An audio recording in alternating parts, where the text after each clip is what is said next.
Welcome to Shit Chat with Em and Matt. Where we talk bodybuilding, business, and babies. Woohoo! This is episode number 3. Prepare to be blown away. Or bored. All right, so Em, I am going to start this off today with a comp recap for those who are listening. We have had 2 competitions so far for Emily, and I want you to give us a little bit of a rundown of what happened at both end competitions. So Melbourne was the first one, and I got Melbourne champion with that one as well. So you took out the Victorian State Show? Took out the Victorian State Show.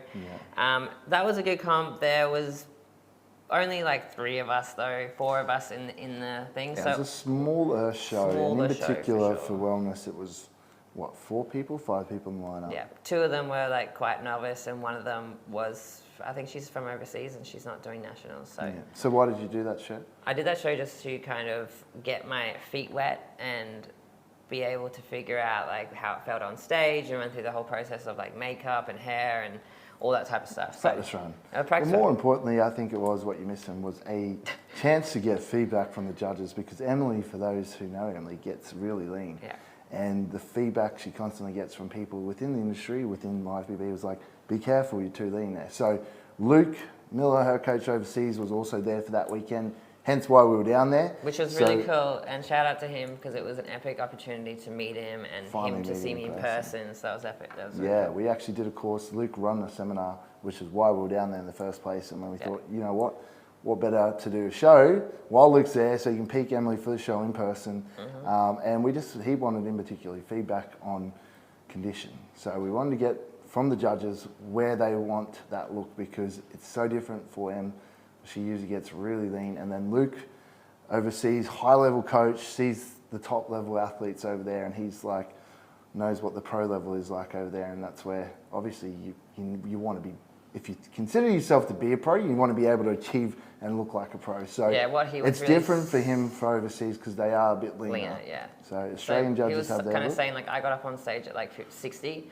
I would probably get up on stage over there at like 57, 58. 58, yeah. To be a little bit leaner. Because she pulled down to that, and he said that would be the look she would need at a pro level. And then we did a Brisbane show the following week. So that was a quick turnaround, straight back into Peak Week after 2 days of a workshop, which were long days of sitting down. Yeah. And then I got Brisbane champion as well. So that was Queensland state champion as well. So 2 big ones, but in particular, that show was fucking epic. So that was the one Emily, why she wanted the practice run, because she knew the competition was there at Queensland. Yeah. Talk about your competition, talk about what you felt on stage for that show.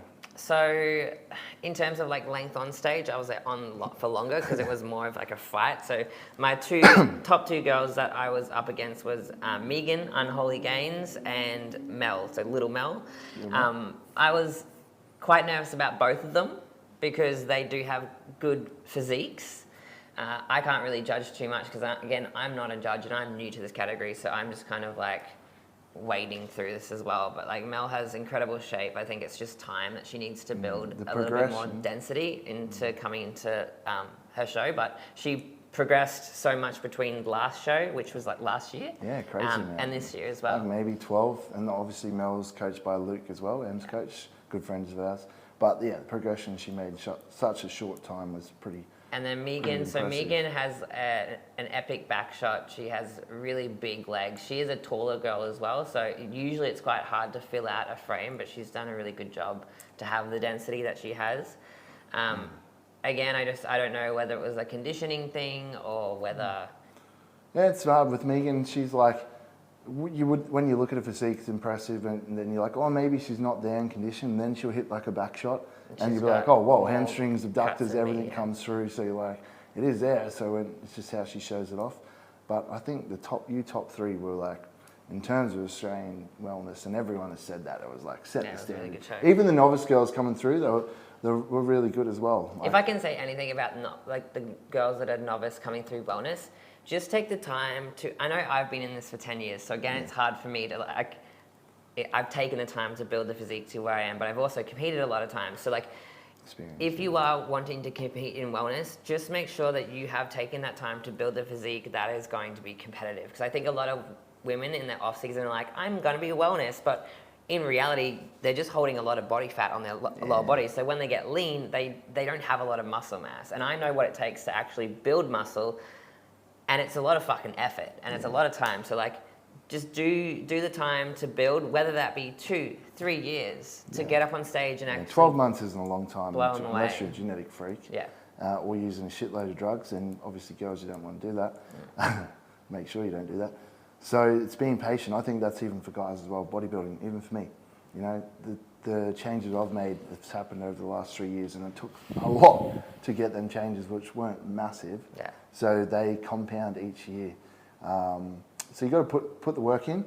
That's the hardest part, you know, all year, not just for 12 weeks when you come in contest prep, or 14 or 16, depending on how long you prep for. And you it's see a whole when like the people that haven't taken the time or they don't take their off season seriously, like they come into comp and they're like small, they not, look the same. Yeah, they don't progress from one show to another. It's not enough time to build between shows, I don't think, like from 1 year to another. If it's 12 months, yeah, then you definitely don't have you might get 4 months of that, 5 months of that's building, which is not a long time. Because essentially coming off the back of a comp, you have like a 2 to 3 months, if not longer, recovery phase, and then you're going into a build, and then you have to cut that short to go back into a prep. So what you're getting 6 months of a if that of a build. So like, take the time.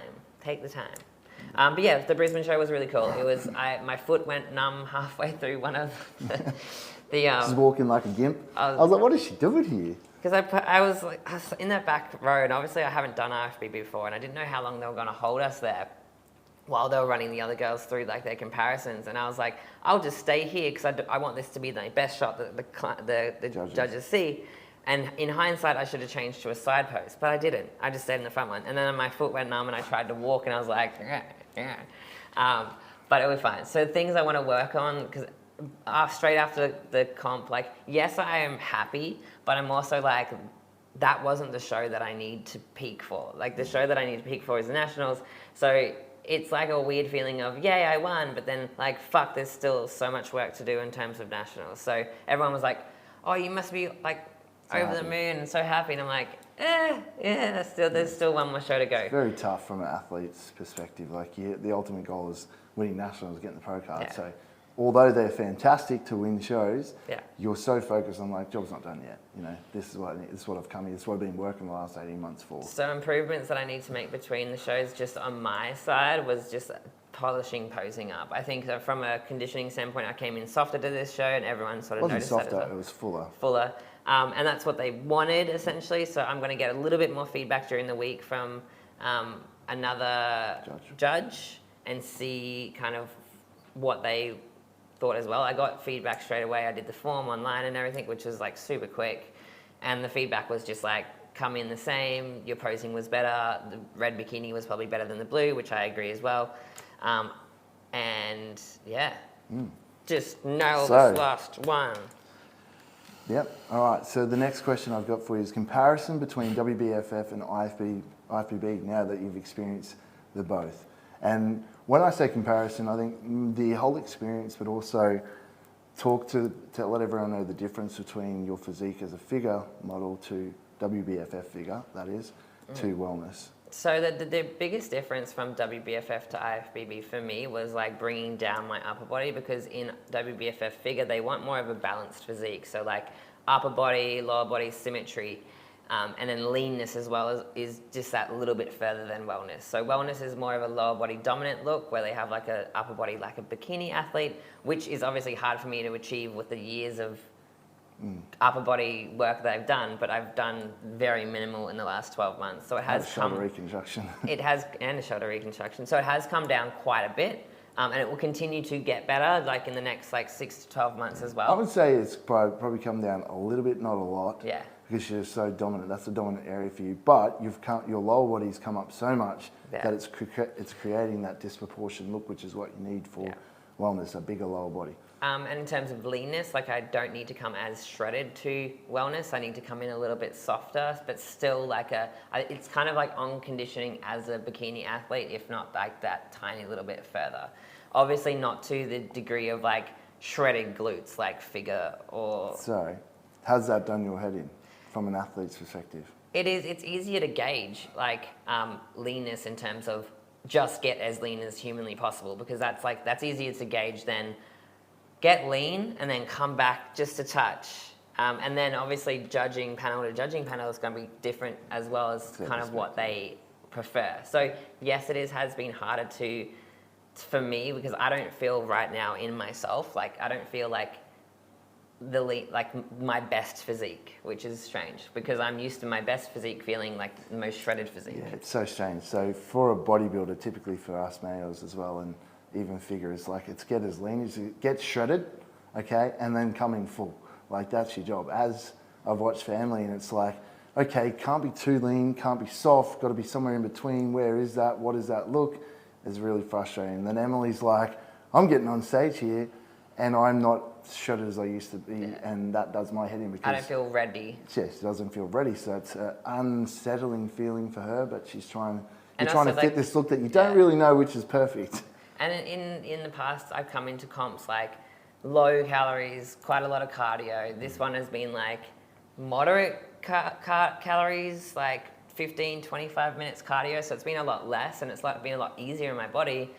But it feels weird in terms of like getting up on stage. Yes, it feels weird because it's been easier. In a sense. In a sense, yeah. In one sense. Comparable to what you've done in the past, that is. And the whole experience in comparison to WBFF to IFBB, obviously there's huge difference in terms of like IFBB is a bodybuilding federation where you get up on stage, you do your rounds, you get awarded, and then you're out. Like it's not like a show or a performance. What is a show? Yeah, it's not like a performance. It's not like a pageant where you're doing the dress rounds, and then you're doing like costume rounds, and then you're doing the events the week leading up, which I have pretty strong views about that. Like, I feel like if you're an athlete getting ready for a show, you shouldn't be up the night before going to a registration event, having to put makeup and hair on and sitting around for 3 or 4 hours. We'll reframe that.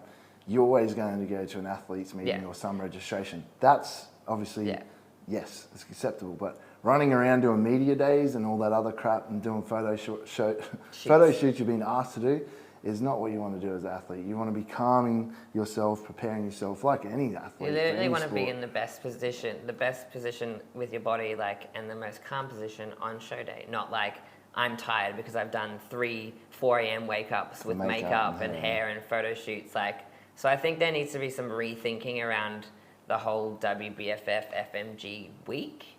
Obviously you don't have to do the photo shoots, but it is kind of like an expected thing. Like people do it, therefore you feel like you need to do it. And I've been super mindful with photo shoots, and I think Matt would agree with me. Like usually I would go ham. Like I'd be like, I will do, I'll go shoot with like Alex and Em and all that stuff. And although like, it's good to do the photo shoots, I'm also mindful of my energy in the way of I don't want to be having to take 6 hours out of my day essentially to get up, makeup, hair, photo shoot, and then that time out of work and what I need to be doing. Business more. You don't have the time to do that. Yeah. And my next question is, how are you feeling going into nationals in terms of like nerves? And then on top of that, who's your biggest competition for this weekend coming, you think? I don't want to like rule out like Mel and Megan, because I still feel like if they've made necessary progression between the last comp in terms of posing or presentation or whatever it is, like they're still they would have got their feedback. They're still would have big competition. So, but there is a lady in Perth, Western Australia. Yeah, and her name's Charmaine. Look her up. She looks so good, and her change between last comp and this comp are huge, and we kind of look very similar in terms of, not very similar, but like conditioning level. She has density. Apparently she's quite a tall girl as well. So like, it'll be good to see us next to each other, because yes, it is hard to know like in photos, and you never know until you're right next to each other, but like, that will be my biggest competition. So I've been... It's exciting is what it is, because Emily's used to doing figure where she only had Asher to compete against. No offense to anyone else that used to do them shows against them too, but really they were on a level of their own. So this is exciting for them to finally be in a federation where there is a lot of competition, and that's what you want in Australia. But And saying that, and I'll say this again for everyone listening, I've been in this position, get off social media because everyone looks great in photos. Yeah. And I did that to a guy last year, I won't mention his name, where everyone talked him up and then he stood next to me and exposed him for what he was. So you can play games and everyone looks good by themselves in a photograph. Get next to someone who's complete on stage and you will be exposed. And you can hide a lot in photos. Like you can take your best sides. And you can ruin, you can absolutely ruin your peak as an athlete. Yeah. Getting caught up on Instagram filters and shots by himself, then you're standing next to someone who is a bodybuilder or someone just as good and they don't look as great. They're standing next to their mates who've lifted 3 times in their life, or girlfriends. You've got to get out of your head, and this is for any athletes. I've played a lot of high-level sport. You can ruin yourself. So you get out of your head and you focus on your job, and as a bodybuilder, you have to worry about what you can do, and that's turning up to the show on the weekend, relax, peaking the best you can, and that's all you can ask. And then it's in the judge's hands. Yeah. There's a panel of 7 judges, 8 judges, whoever. It's their interpretation or their, I don't know. decision on what they think fits the criteria the best. Yeah. So things that I focused on this week, because I noticed yesterday it was becoming a little bit negative in terms of like how it was affecting me. It was like, so last night I was lying there journaling my thoughts out, and I was like, Matt walked in. This is us being real and raw. This is why I like doing this, because I've seen what's been happening, and now I'm bringing it to asking a question. I was journaling my thoughts, exactly what was coming to my head, as gross as it sounded on paper. Then I messaged my coach this morning just to let him know, and he was like, yeah, no, from the conversations that we've had over the last couple of days, I can tell that you were quite nervous. And I don't want to wish things into reality either. So I try not to think about the negative things. I think for me, and if I'm being completely honest, it's obviously like a sore point coming second, because that has been my reality for the last 4 years, So like I'm putting all of my energy into what I can improve between shows, and I know that was posing. So if it's close, my posing is going to be better. If it's, if it's between, if our side, front, and back shots are all very similar, and if she's, if they are beating me in certain ones, like my posing would just be like blow them away. So that's all I can focus on, is what I can improve between the shows. That's right. That's your perspective. You're strong in every shot, so you're going to have someone's going to have to be brilliant. I think it's better for me. I think it's better for me to think that it's close. Therefore, I work harder. That would be the only positive coming from it. Is that if I was to be complacent, and start overeating or not doing my posing, then that would be worse. Right. And that's where you get beaten. So complacency. So moving on. Thank you for that. I've got one. You think you mean? I'm interviewing her today. So I've got clients. This is one I thought was fantastic. Are we back in business now? This is business. Moving on to business now. Just to have a little bit of structure. Clients questioning our knowledge. What are your thoughts on that? Because we had this conversation this week. So I had it, and I don't want people to think like this is like an egotistical thing, although sometimes it's okay for us to have a slight ego in this industry, because we've been in here for a very long time. We've put a lot of our time, effort, money into developing our knowledge and skill set. We have a vast, broad group of clients that have got incredible results. So a lot of proof there. We are good at what we do. The thing that gets me is like when I talk to people, like maybe some clients, maybe people that I like on Instagram, and they still like question our knowledge or experience, and they're like, oh, but I'm gonna try keto, and you're like, oh, fuck, like, did we not just go through this? Like, did I just not break this down? Did I not just break this down? Understand? And how many times have you been trying this and it's not giving you the results that you want? Usually that's where they've come from. That's their history. Yeah. They've been doing that and they think that's the only way, and they won't. Or cutting carbohydrates. Yeah, that's what I mean. Keto, cutting carbohydrates. Or someone the other day talking to me about like heart rate zones, like in that it was like the be all and end all. And you're like, what about your diet? Why don't we start there? Yeah, I think so. Just to clarify on that, clients ask questions. You're allowed to ask questions, absolutely, and that's how you learn. And I encourage that. And if your coach can't break that down, explain to you why they're doing what they're doing, that is a red flag. But questioning a coach's knowledge is different. When you come at them and you're like, "Why have you only got 4 training sessions? That's not enough training volume." Blah blah blah blah. And this client may have done, may have been training for a couple of years, may have listened to some podcasts, That's not comparative to our 10 years in the industry, being elite athletes, being pros. I can say I that guess at the it's moment. the Two way- divisions. And also this is the key, the thousands of dollars we've spent on education and the coaches we've consulted with that are above us, that's smarter than us. It's the that's way the kick in the nuts where I'm like, I'll explain it to you, but are you questioning because you don't understand? Or are you questioning because you think we're wrong or you think we're idiots? I was going to say, there's two ways that the questioning is happening. In a one way that's curious and they just want to learn more. Then it's the other side that it grips our shit. It's just like, I know better and you're wrong. Meanwhile, this person usually has had zero results from what they're doing. Maybe they just jump from diet to diet. Coach hop, 100%. Yeah. And they have nothing to show for the apparent knowledge that they think that they have. Yeah. So They're that's in the same spot, they each year continually moving around, not changing anything, and they still want to question everyone's ability or knowledge and stuff. So that's the right kick in the nuts. So clients, be careful. Ask questions because you want to learn. And I mean, Oh, no, this relates to, we talked about this person before. Right. The one that was like, how dare you give me cereal for breakfast? I think we spoke about the Cocoa Pops. Are you serious? No, because we've got to give context to that client because people are like, oh yeah. I think you can. This person was like, I want to learn more about nutrition. I really struggle with nutrition. I really struggle with it, blah, blah, blah. And our coaches went over and above to give this person the education that they needed. This person was doing quite high intensity exercise, so therefore the coach gave them a higher caloric breakfast that was easily something that they could put together because this person has issues with time, working big hours, busy person.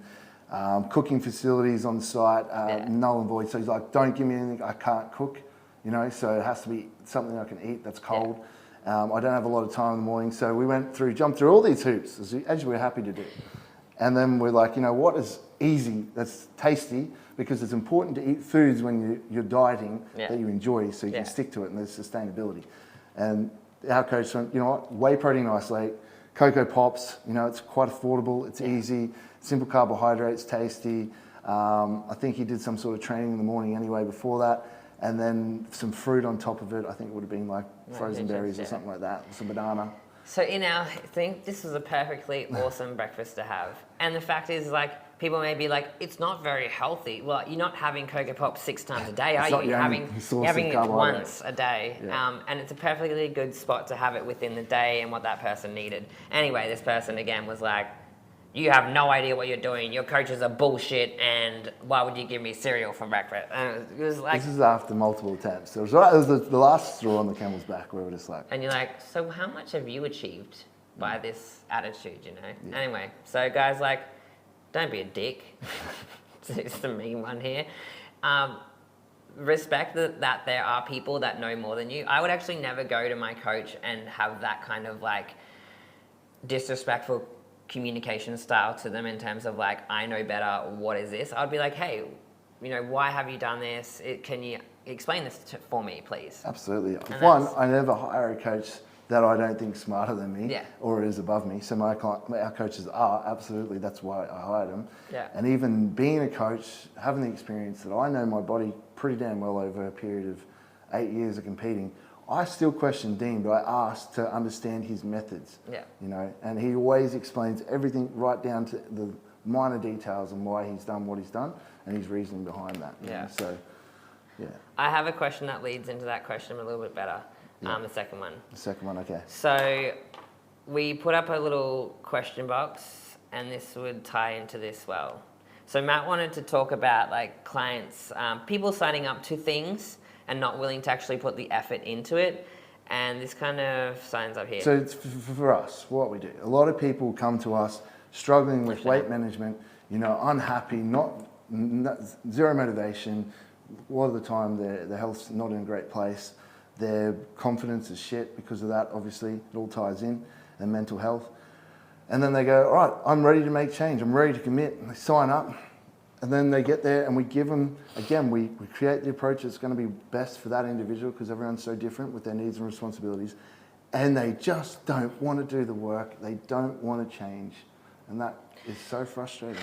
I think like I guess Because what I'm saying is because if you're not willing to make a change in what you're currently doing or be uncomfortable, you are not going to achieve a different result. And this just seems to be a lot of people out there that blows me away that are so fucking lazy. And I mean that in the nicest way, because you ain't going to achieve shit. All this is just wishing and willful if you're not willing to do the work necessary. I'm going to blame a few people for this. And I'm going to start with like the wishy-washy spiritual coaches out there that are like, you know, trust in your body, or like take it easy, or like, you know, just do whatever you want. And that's a sure way to never achieve jack shit in life. And I think if we look at ourselves as proof, like we've had to work really hard towards everything, whether that be business, whether that be relationships, whether that be our physique and our pro like statuses and our bodies and things like that. We've worked so hard to get here, and still sometimes we discredit that work, and we're just like, oh well, it's just the way that we've always been. Like it's just like, you know, this is the type of people that we are. But like, it just goes to show that if you want to achieve anything, it takes massive change, and it takes being a different person than you were yesterday. You need to act in alignment with the person you want to be. Yeah. So if I want to be that healthy male that looks jacked, you know, what does that healthy male that's fit and looks jacked do? That dad. He's getting up in the morning. He's probably doing some form of exercise, or he's doing his training in the afternoon. He's definitely training. Yeah. He's definitely eating more protein, prioritizing that. He's actually tracking his food if he wants to look a particular way. He's not eating out multiple times a week. He's not on the piss of his mates every weekend. He's not on the bag on the weekend. Get on the bag, you know.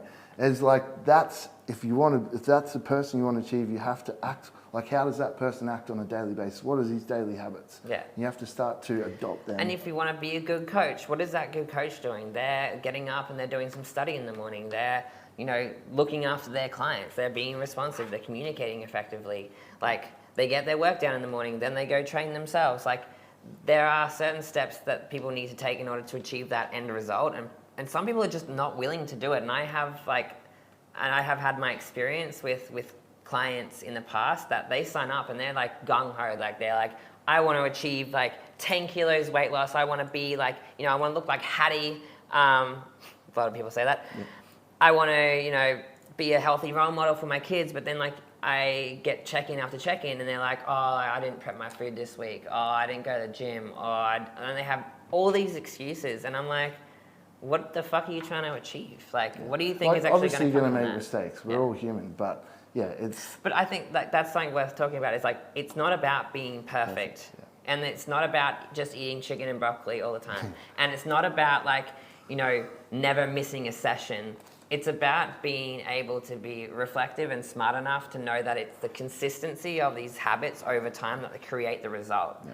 And about finding that structure that works for you. And then also about having the resilience of shit happened this week, how am I going to move around it? Rather than shit happened, fuck it, I'm going to give up on my goals. YOLO, I'm eating everything in the house, fucking one thing goes wrong, you pop the tyre on the car and you go and slash the other three just because that's what you do, self-sabotage. And like it takes a lot of effort to be in the position that we are, but it's just about creating that character that you want to be. Like when I remember when I started dating you, like when we started dating, like you would be like whinging or some shit like this, and I'd be like, what are you gonna do about it? Yeah, she'd be like, what? So what are you gonna do about it? What's your next move? I have the lowest tolerance for like sitting in your own shit, the lowest, and this is why we are here, right? I think it's healthy to feel what you feel. Yeah. That means rephrase that. You're allowed to be upset. Things definitely do go wrong, and it's not your fault, and you can be fucking pissed at that. But it's like you've had your 24 hours to be upset at that. What, like Emily, what's the next thing? Or are you just going to play the victim mentality for the rest of your life, going, oh, this has just happened. You know, that I'm not well into work today. I give up on life. Like, that's not how you live. Like, yeah, exactly. So feel your emotions and like understand what they are, but then it's deal with them in a healthy manner. Yeah. And then move the fuck on. Move the fuck on. What's my next step? Yeah, exactly. Let's keep moving forward. Next question, last one. Clients. This is another one.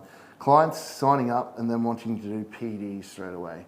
Like, how do you feel about that? Okay, so You for definitely have had disclosure, women, you've moved them on, so talk about that. So I don't deal with PEDs and women at all because it's not my wheelhouse and something that I am, again, qualified to do. So I usually, if I've ever had this happen to someone, I've moved them onto a coach that has better knowledge in that space. Again, I don't coach a lot of athletes anyway. I only coach like newbie natural athletes, which I love. So if they were ever thinking about this, the conversation is usually very short and sweet because it's like, okay, well, are you 100% on your diet? Have you been training for 2 to 3 years? In your off season, like, are you like 90% adherent to the protocols that you need to do in order to get to where you want to be? And the conversation is usually like, oh, no, I just want to take some Anavar and get jacked. And you're like, well, you're looking at this the wrong way. So maybe, and I think it probably falls on deaf ears coming from someone that is enhanced, but like, I know the fact that you need to have all these things in play to get the most out of like PEDs. And how do you know that? What do you mean? Because you've done that. I was just like, what do you mean? We've done that for so many years. This is what people go, oh, you're an enhancer. I'm like, yeah, have you seen my photos of what I used to look like natural? Yeah. When I was playing football. Yeah. Like, there was a genetic response when I touched the weight. That's why I'm good at what I do. Yeah. But also, I also nailed my nutrition before I started in PEDs, built a physique, a quality physique before I touched PEDs, where people used to think I took gear before I did. Like, that's common. You won pro cards in natural federations. You built that physique naturally. I did. That's why when you made the decision, like, hey, this is my goals, understanding the health risks that come with it, that I'm going to go to here because I'm already pulling all these levers or built the foundation that needs to be there before I go to start to sprinkle some PEDs on top to maximize the results. Yeah, and I think people like just think PEDs are like that magic sauce that will help you achieve the results that you want in a faster time period. But you can sit on the couch and grow that. You can go on to the gym and look at a dumbbell, and but that's just also why it's going to build muscle. There is so many athletes that still look like trash, even though they take PEDs, because they're not looking at their nutrition in the off season. They're not looking at their fatigue management. Recovery, They're not looking at the fact that they can't go out every weekend. Miss meals all the time. So there's things that you need to do. It's like, build the foundation naturally, get really fucking good at dieting, training, understand stress management, and then think about it. Like, if that's where you want to go down, if that's the route. What I always wanted to finish on is that too many people, especially guys, are just using PEDs to mask their laziness, and they're relying on them. Like, that's it. At the end of the day, they rely on, they take more because they're like, not understanding the importance of nailing your nutrition, being in a surplus if you're trying to grow. Yeah. Turning up to each training session, chasing progressive overload or progression. It's a lot to do that. Then managing getting to bed, not going out in the weekends, having late nights. That's just going to take away from your recovery, which then in turn takes away from your training performance, which then you don't get the results. So there's a lot to it, and too many people just rely on it. They think that's what it's going to do. So, and they're the ones that always look like shit, and that keep trying to take more and more because they're missing the main ingredient, which is hard work. And one other thing on that is like, I personally don't think, you probably have a different point of view, but like, I personally don't think that there is a space for PED use outside of competing. And I think that's where a lot of guys go wrong. They're like, I just want to get shredded. Throw in some, I don't know what you guys would use. Clan, throw in some, let's throw this in like for 12 weeks. And then they're like, oh, I just want to get jacked for my Bucks party. Let's throw in some Tren and some D-bol or whatever. Like, I don't know. For like, 18 weeks, see how we go. 18 weeks, is that a long time? It's like that. And see how we go. And like, I think the only time when it would probably be like a space to use it is if this guy's being like on point with everything, like killing it, and he's just like, I want to see what this is like. Yeah, I'm not going to tell people what they are. I'll make them very aware of what the risks are. I'll even point them to like blood work, tell them what to do. We have a doctor we work with as well. Like, there are older men that I help with HRT or TRT, so they have their reasons. But yeah, there are so many guys doing that. There's a fucking festival coming up. How many guys we know do that? Oh, I'm going to get jacked for this festival. I'm like, do you understand what you're doing to your hormones and your health by just doing something stupid? But if there are people, because there are people out there that generally love bodybuilding, that will never get on stage. But they just love the pursuit of it. changing their body, that art form, improving it. So yeah, like, it's your choice at the end of the day, but it's being smart about Possibly what you do. like just understanding that there is always a side effect to everything that you take. Like every drug that we take has some sort of side effect. It's just knowing that and being aware of that and being okay with that. And I think that also extends to women, especially like the amateur bikini athlete or the amateur fitness or whatever that feels the need to take like something in their prep in order to achieve the end result. Like my thing is always just see how you go naturally for like a couple of years. Like give it a couple of years. Don't just jump straight on the VAR in the first year because your coach says it's gonna make like Retain muscle. yeah, whatever it is. Like it's just like you need to know that there's always an effect to what you're doing, because these same women usually will be like, competing ruined me. I didn't get my period for 2 years. And you're like, well, you did something that you knew was going to have an effect, and in the moment you probably felt good about it and that it was going to help you place or whatever it is. But like what's going to help you place is being on point with your nutrition, being really good at training, you know, doing this for a prolonged period of time. Yep. So I think we'll end it there and move on to the last bit. I had some questions okay, from people. A couple of questions. Good. Okay, I'll cherry pick these ones. How to set a goal when you have reached your previous goal, not sure where to start.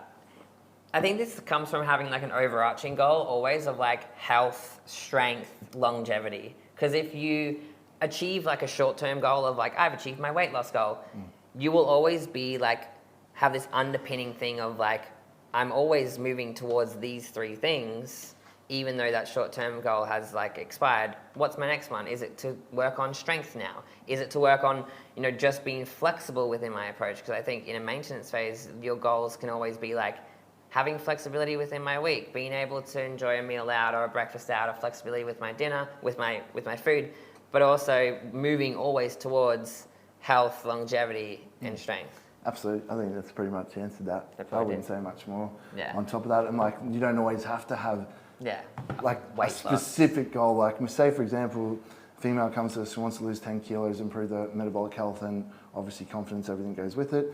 You know, once she gets that, it's like, what's next? I'm like, maintaining that. You know, now that you've just changed the person who you are, the lifestyle, the things that you're doing on a daily basis are so different to what you were when you were that 10 kilos heavier. Now, what about just look at longevity, health and longevity. You know, role modeling to your kids if you have a family, or the people around you, your friends. Like, this is what I want to do. This is how I identify now. Like, this is a priority. To eat well, you not need to be dieting all the time, but like have flexibility with your nutrition, like eating good food. I'm lifting weights 2 to 3 times a week. Maybe going for a run, doing some sort of cardio.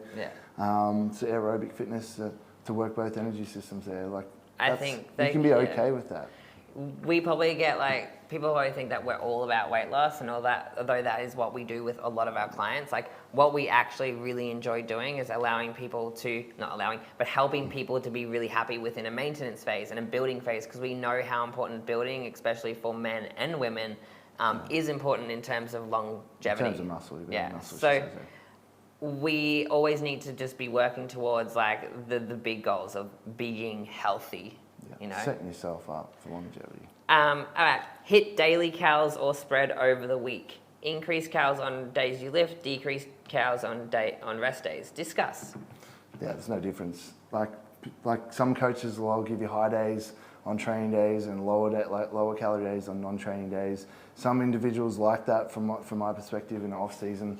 I struggle when I have my off training days, my rest days, to get the food in, because there isn't that want or drive to want to eat more, as opposed to when I have higher output and I've done a big leg session or something on my training day. So that can work well. So it's just an approach a coach will work for a client to use for a client that works well for them.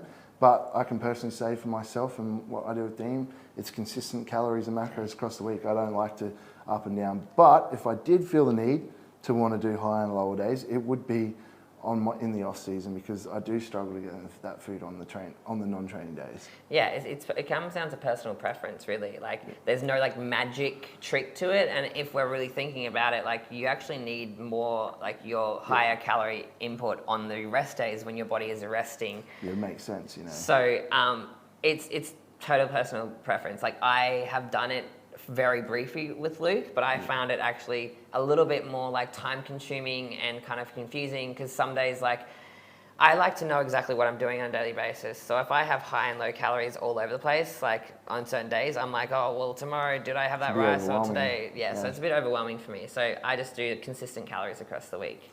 So I think that's best. But at the end of the day, what works and what's most important is overall calories and macros across the week, or broken down into daily goals. Yes.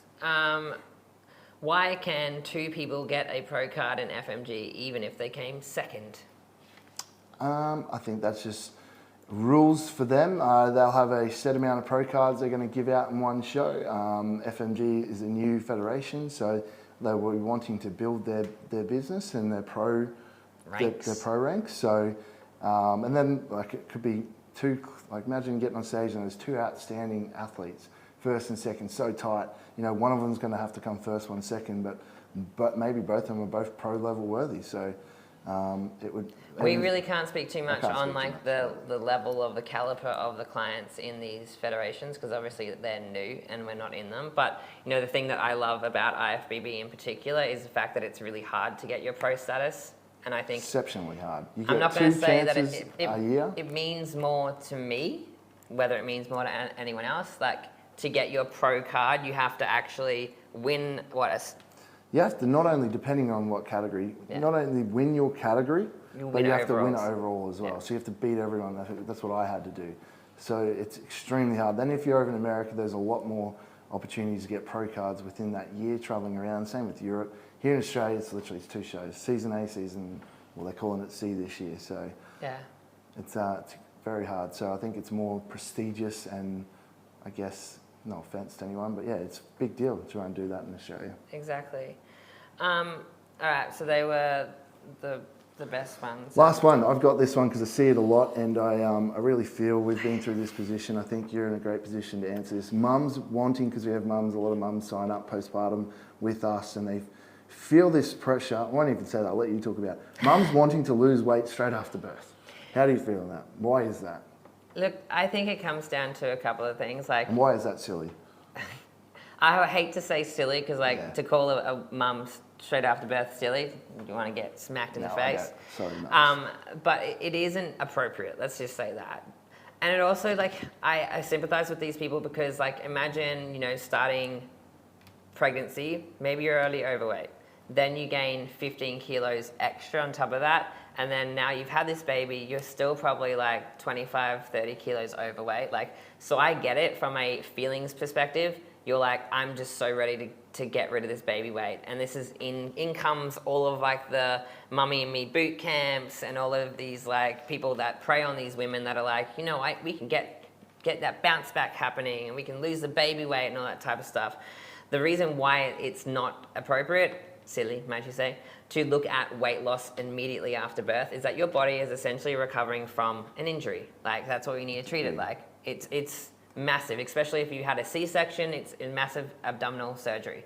Not to mention the change on your entire life in terms of your relationships. Now you have this small thing that relies on you 24/7. You're most likely breastfeeding. Your body needs recovering. It needs replenishment. It needs to be thriving. So you need to be giving it what it needs to recover. What we see, not with our clients because we do this very effectively with them, but we see a lot of women coming out of birth and then they're going straight into some sort of deficit, usually cutting some sort of carbohydrate. They're just eating they're eating nothing for a lot of the day and then having a big dinner that's maybe not that nutrient dense.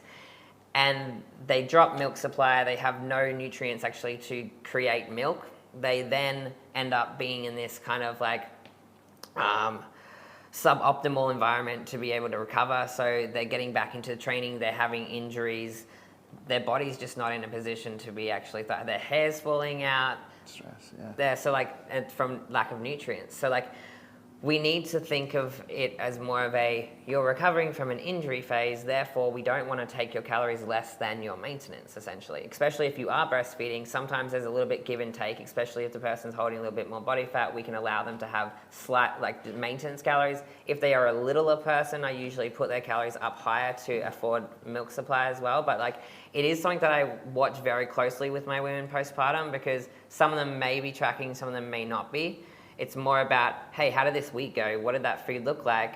okay, do we need to increase? Do we need to decrease? What did your weight do? How are you actually feeling? What was the sleep that you've been having? Like, there's so many factors that come into it. So giving them like this once-off diet isn't gonna cut the mustard for 99% of them. Yeah, or flogging them with exercise. Yeah, exactly. Making that mistake, creating more stress on the body, more demanding on the body than you already if you're breastfeeding. All these hormonal changes that come straight after postpartum. And you need to be doing a recovery phase of training before going back into other training. Again, it's an injury. You've had massive stress on your pelvic floor, on your pelvis. Everything's like out of whack. Your people's lower back will usually be quite out of whack. So it's about like getting the right people in there and to help as well, like a women's health physio, a chiropractor is a good place to start, and then working with a qualified coach program, to be able to move them into safe return to exercise. Yeah, I think at the end of the day, it comes down to like society's expectations, or that term that you said before, for mums to bounce back, that pressure that's being put on them to do that. That's what a lot of the time drives that need and want people to do it. On top of people trying to capitalise on it from marketing and a business perspective. But yeah, mums out there, it's a time for you to recover. It's time for you to focus on your baby and enjoying that. And definitely exercise if you've been given the go-ahead, or follow a program, because that's great for your mental health. It's going to make you feel good. But wanting to try and drop, there'll be a time after you've finished that breastfeeding window, you've recovered, to then start dieting when that time comes. The question people would have is like, can you lose weight during breastfeeding? And usually for most people it will happen quite naturally because you have this higher output and demand.